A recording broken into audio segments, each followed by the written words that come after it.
Hello, and welcome to another episode of The Making of Second Chance Heroes. This is Eli Platt, lead level designer, and today we are in the Missile Crisis, the next to last level in the game, Missile Crisis Part 1. At this point, it's pretty clear that Ward is evil, he's trying to nuke the world, and so you're headed into the missile silo in order to stop his crazy plan to nuke all life, to kill all undead life.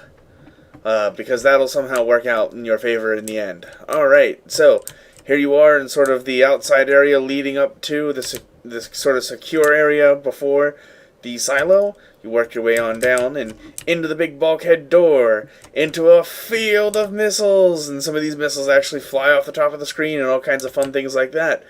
As you progress further in, you get a good look at some of the big giant missiles that are featured in the next level. You fight through a small gauntlet where several bombs are dropped from the ceiling. You also have to contest with landmines before heading up to this top platform. So you've done this sort of inner square. That opens the outer square where you progress out in the opposite direction.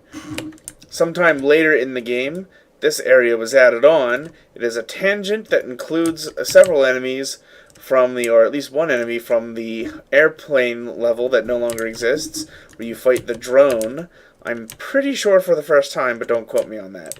You also have to contend with laser turrets, and there's another Easter egg in there. If you flip the switches in the right order, you can turn on this hologram projector and get a look at Annie Oakley, a hero that was cut from the game. She was in very early on, and then we took her mechanics away, and then she sort of got phased out.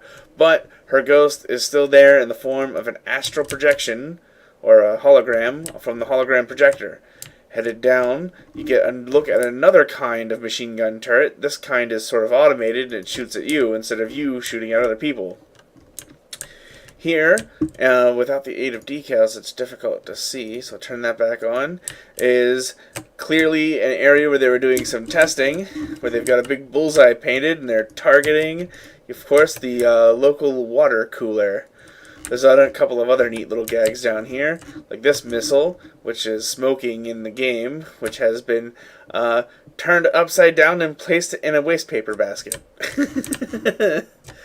Moving on from there, you head across this scaffolding up to this top area, past these bladed tank bots.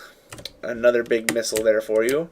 And so that's one of the things I was going for when I built this level, was having a lot of 3D elements, walking above a lot of things, getting this perspective that you're near things that are bigger than you, that you're like, here's an infinite field of missiles, holy crap, here's a big giant missile, holy crap, here's a big giant bombing range. I don't know if that's really holy crap, but you get what I'm saying.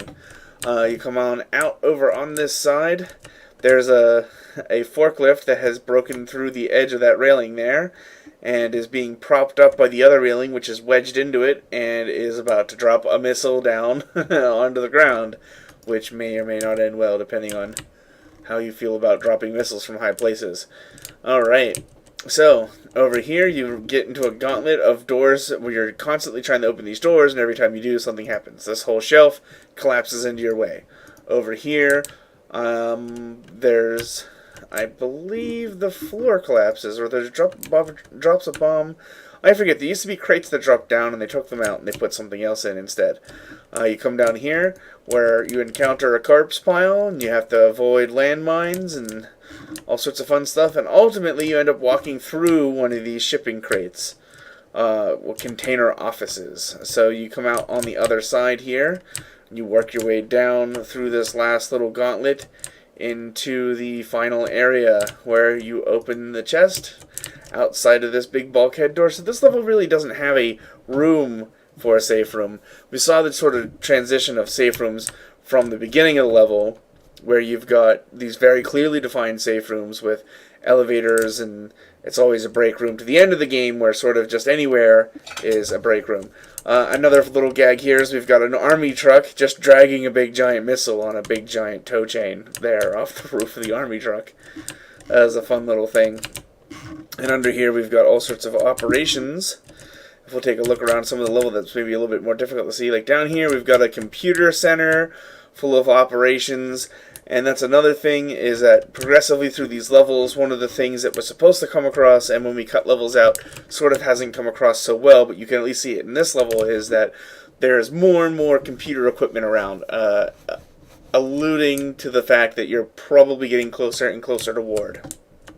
So you can see this computer, this level rather, is littered with computers hiding everywhere, and they're all connected with these wires, and you can see underneath the rockets this giant network of wires allegedly wiring them all together, suggesting that they could be fired at any time. Alright, well I think that about wraps it up for this level. I know it maybe didn't really come across, but this is one of my favorite levels in the whole game. It'll definitely be one of the levels I feature in a video on my portfolio. I hope players get far enough in the game to see it. I know the iPad version of the game can be kind of difficult, but I think it's definitely worth a playthrough. It's definitely at least interesting to look at, and at least I think it's pretty fun to play, so check it out, definitely. Alright, well that about wraps things up for this video. I will see you in the next level, which will be the last level of the bunker, Missile Crisis Part 2. However, there will still yet be a 4th video playlist series on all of the lost content, the lost levels, and other things that didn't quite make it into the game. Alright, until then, see you next time.